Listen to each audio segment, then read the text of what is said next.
మాజీ ముఖ్యమంత్రి టీడీపీ అధినేత చంద్రబాబు నాయుడుకు వరుస షాక్లు తగులుతున్నాయి.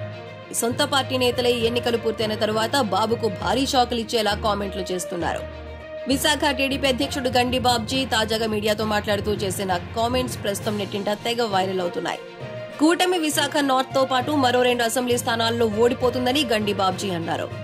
విశాఖ టీడీపీ కార్యాలయం వేదికగా ఆయన మాట్లాడుతూ ఈ కామెంట్లు చేయడం జరిగింది. విశాఖ నార్త్ నుంచి బీజేపీ అభ్యర్థి విష్ణుకుమార్ రాజు పోటీ చేయడం జరిగింది.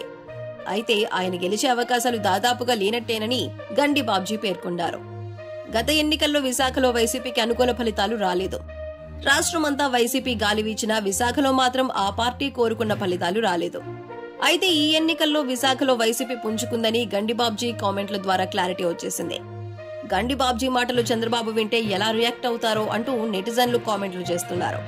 చంద్రబాబుకు ఎన్నికల ఫలితాల తర్వాత మరిన్ని షాక్లు తప్పవంటూ కూడా పొలిటికల్ వర్గాల్లో వినిపిస్తోంది. కుప్పంలో బాబుకు ఓటమి తప్పదంటూ వైసీపీ నుంచి కామెంట్లు వినిపిస్తున్నాయి.